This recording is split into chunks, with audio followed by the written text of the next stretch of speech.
Dan yang bikin orang-orang makin percaya kalau kematian para ilmuwan ini tuh ada hubungannya sama spionase dan sabotase negara asing, ada hubungannya sama perang dingin saat ini, soalnya kasus serupa juga tuh terjadi di Cina loh. Nih, kalau menurut The Economic Times sama Newsweek, mereka bilang seenggaknya ada 9 ilmuwan top di Cina yang juga meninggal dengan alasan yang janggal dalam beberapa tahun terakhir.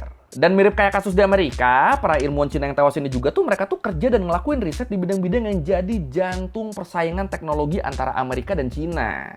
Mereka kerja di bidang-bidang yang strategis. Mulai dari AI buat militer, senjata hipersonik, sampai pertahanan luar angkasa.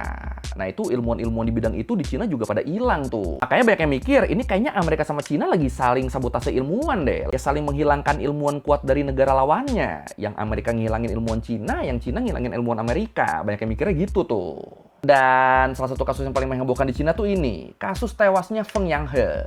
Jadi Feng Yanghe ini, dia tuh merupakan profesor teknologi pertahanan berusia 38 tahun yang tewas dalam kecelakaan mobil di Beijing di tahun 2023. Kecelakaan jam 3 subuh abis dia pulang rapat. Nah, yang bikin kematian yang mencurigakan soalnya, di catatan kematiannya tuh tertulis, dikorbankan saat menjalankan tugas resmi.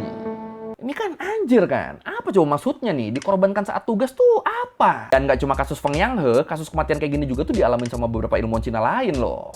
Kayak misalnya Chen Xiuming, ahli mikroelektronik yang tewas di tahun 2018. Sama Chang Xiaoxin, ahli astronomi yang tewas di tahun 2024. Yang dua-duanya sama-sama tewas karena kecelakaan. Tapi ya intinya semuanya sama tuh, korbannya selalu ilmuwan penting. Kenapa ya? 伤害这个死亡